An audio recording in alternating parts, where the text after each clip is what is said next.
Welcome back, Gamecocks. I'm meteorologist Caiden Dinkins, and thank you for joining me on another episode of Frontastic Forecast. Coming up on tonight's episode, we will be talking about all things fronts, from the types of fronts, their symbols, and what processes form from them. But first, you may be asking me, Caiden, what is a front? Well, a front is a narrow boundary between two air masses, typically a cold and a warm boundary. We see those temperatures right at the bottom that designate those types of air masses, and then we have this boundary right in between that it separates them. Now, there are four types of boundaries. Now, these boundaries are cold fronts, warm fronts, stationary fronts, and then we have the occasional occluded front that are with a specific process that we'll talk about later on. Now, let's go through and characterize these fronts and the weather associated with them and the symbols we can identify them by, which is very important, by the way. A cold front forms when air tunnels under warmer air, forcing the warm air to rise and cool adiabatically. In this graphic we have right here, we see this cold air pushing in to that warmer air that's right in front right here, and then we have that boundary right in between, pushing the air up to cool adiabatically, creating clouds and precipitation. Cooling adiabatically means that the air is decreasing in temperature as a result of decreasing pressure, moving up and expanding as the air travels upwards into the atmosphere. When the adiabatic cooling is mixed with moisture, we get cloud formation and precipitation that forms in front of the front. That is what we see right here in front of this blue boundary, right in between that red, transparent warm front right there, or the warm air mass, we have that cloud formation and precipitation right in between. Now, that was the quick version of adiabatic cooling, but we will have more on that on another episode coming later on. Now, moving on with cold fronts, they tend to move very quickly and have constant precipitation rather than spotty showers and cumulonimbus clouds like we see right here in this cold front graphic. We are able to identify a cold front on a surface weather map by a line of blue triangles, which we'll go in more depth about coming up shortly. Now, moving on to a warm front, they are able to form when the warm, moist air glides over cool air and cooling adiabatically, just like a cold front, but a little opposite in a way. So that warm, moist air is going above the cool air that is on the bottom right here. And then when those, as it's going up and cooling, we have those cloud formation and precipitation right there.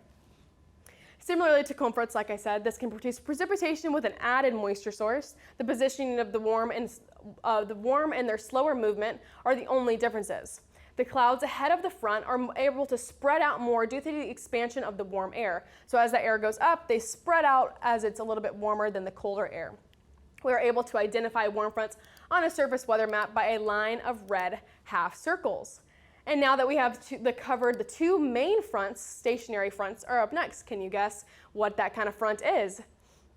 A stationary front are a combination of warm and cold fronts. The cold and warm air masses push together and create this boundary right here, like we can see on this graphic right here. And they are pushing against each other with no movement, meaning coming from the word stationary. Winds are moving in opposite directions, and which is contributing to that no movement. And usually there are clear and dry conditions, like you can see on this graphic as well. There's no precipitation because there is nothing to uplift that air and push it up, creating clouds. Stationary front, less moisture unless there is available. So it can have precipitation if it's available, but it's very small amounts of precipitation if it is. We can identify a stationary front on a surface weather map by a line of alternating blue triangles and red half circles. Right here, like we just saw on the last graphic as well. Now, up last, we have the occluded fronts. Very not as typically seen, but we'll explain that coming up right now. These are formed as a result of a cold front taking over a warm front during the formation of a mid-latitude cyclone, also known as an MLC. MLCs have two fronts branching from a low pressure system, usually a cold and warm front. As we can see in this graphic, we have this right here, this stationary front right in between, and this cold front right on the bottom right here. And that cold front is pushing in and creating that warm front right there. And this warm front on this other side right here is, so we have the warm front and the cold front, and they're pushing in, and that cold front is overtaking the warm with that cold air right there. And then we will see the occluded front coming in. Now we see this occluded front by a purple line of triangles and half circles. Now let's look at what this looks like the beginning of a mid-latitude cyclone on the surface weather map. So as we can see here, we have that cold front, and then we also have that warm front right up here connected to the low pressure system right in the middle. Now we have air moving up south or up north from the south going north from like right here by Texas, but usually has that warm air coming in and bringing it up in the middle. And then we also can clearly see that the temperatures are cooler up here. So we have about 46, 52, and then if you move into the middle, there's 66 and 67. Now if we move in behind the warm front, we have a 55 and a 52, a little bit cooler as that mid-latitude cyclone wraps around, and then with that air moving in and that air moving this way into it, and then the cold front air is also moving behind it this way. Now let's take a closer look at a mid-latitude cyclone that happened here in November, and we'll see the beginning of it. It's a little hard to see on the map here, but we're going to be talking about this guy right here, right in where my finger is. You see that low pressure system with a cold front branching off of it and the warm front branching off it, and it leads into actually a cooler front over here.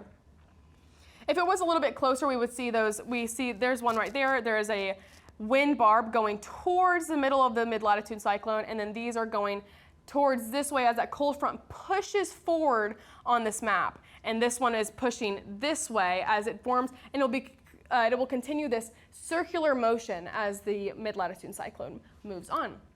And we'll see as it progresses. So it was over here, and then it moved forward just a little bit, still with that low pressure. We have a little bit of a low pressure over here as well, continuing to move. We have also another one up here, but we're not going to pay attention to him quite yet. And then we're still moving forward towards the east, and then those two cyclones almost seem to connect together, and we also see that formation of the occluded front as the cold front starts to overtake that warm front.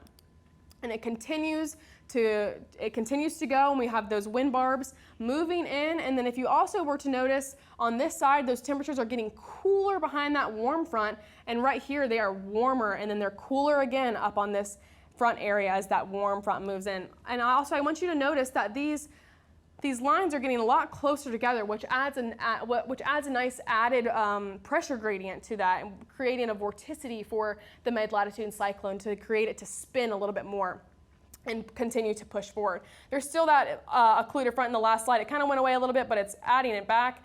And we'll see some nice precipitation in this area.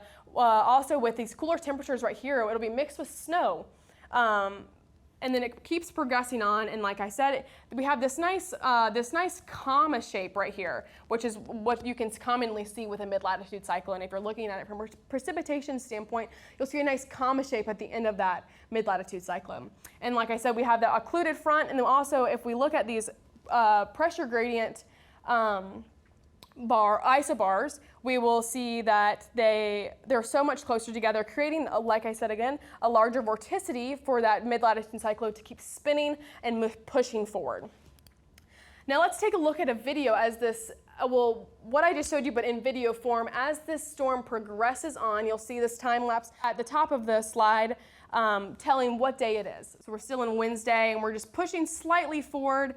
This is Wednesday night, and this is Thursday morning, and those occluded fronts are starting to form. They're pushing together. It is moving on. As you can see, these temperatures behind here are changing. That the wind in the middle is still coming up.